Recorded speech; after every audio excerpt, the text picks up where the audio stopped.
at really testing Ben's reactions. It is a tough drill. Some people call this the minefield drill. I've basically thrown a load of cones down randomly around a length.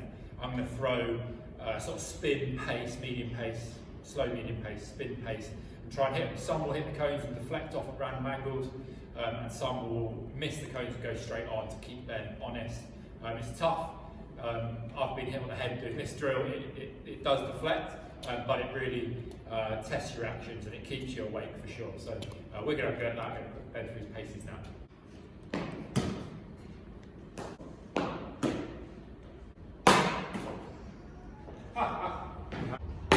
Oh, that's a great take. Good catch. Oh, good mate, good hand, you moved fast there. Oh, got that. Good.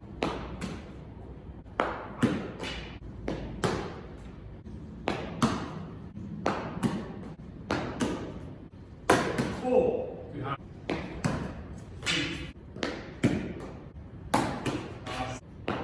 Oh.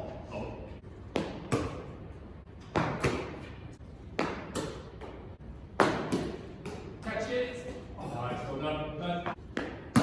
That's the non-existent middle of the back. Oh.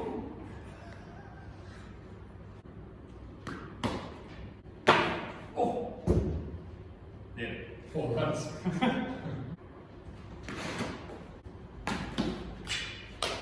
So we didn't talk about it in the MOT, it's not really relevant, but a thing that I would look for when we're just generally working together is what Ben does with his alignment relative to left hand and right hand, and what he does relative to who's bowling.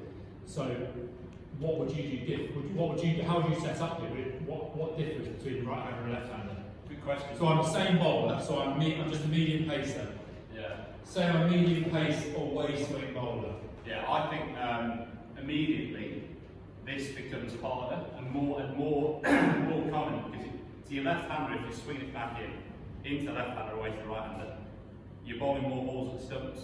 So what's the most likely mode of dismissal? So you're stood up and I'm a medium pace in swing to the lefty. So what's my most likely mode of dismissal? If it goes 3, I'm thinking LBW, bowling at stumps. So LBW bowl. If you're playing good cricket, they're not going to miss it, but you might get an LBW. Oh, don't bowl, bowling at stumps. Yeah. Want to go straight across, nick. Probably quite. It's hard to tell, but I'd say normally a fuller delivery. Going across one that doesn't swing, basically.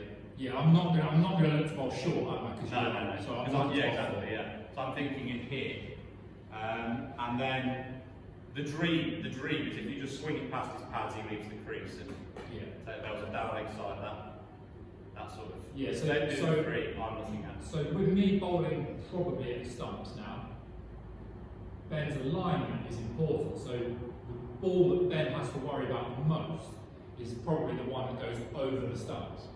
So his alignment, a lot of people change slightly. So his right foot might be on middle swing. Yeah, so that's where I'm now probably middle and off. Yeah, so it depends how he sets up as well. If he sets up on off stump, I'm probably going to be closer to off stump. If he sets up on leg stump, you can afford a bit more. If that makes sense. And I think this is something that young or inexperienced keepers just don't know anything about. They just line up the same wherever, whoever's bowling. They just line up with their inside foot on off stump. So if I was bowling off spin now, a lot of keepers would then change their inside foot alignment to off stump. When bowling leg spin, they might change it to leg stump.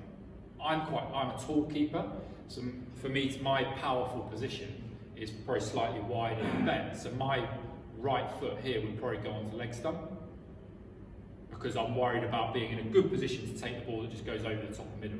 Whereas if I'm too wide, this way, if I'm too wide here, the stumps are there, if the ball's going over the top and middle, I'm taking it there, whereas that is a much easier take.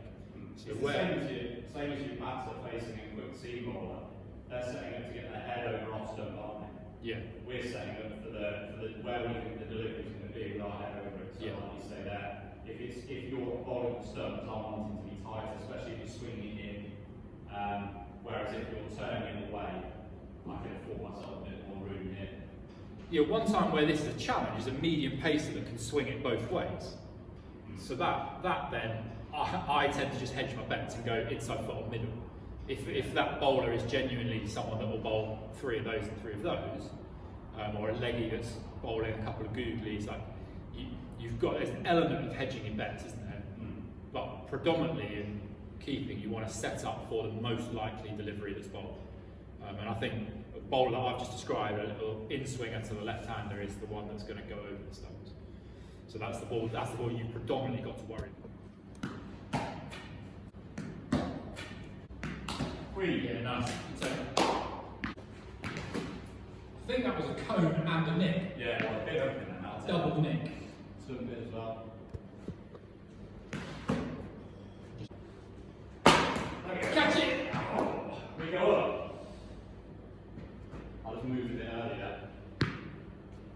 Yeah, so I think I'd always ask what your feedback was. Yeah. Now, because you're playing at a good level, you can probably give me better feedback than a 12-year-old can. And then with a 12-year-old, I might have to give more. But from a academy player, Premier League player, I can pretty much say what happened there. Can you tell me about that one? Yeah. So I think a lot of the time you want to stay still as long as possible, especially on the line of the ball. That one compared to the couple of previous ones. Previous one, I held my hands in line longer, took the ball, then fly back to the stumps.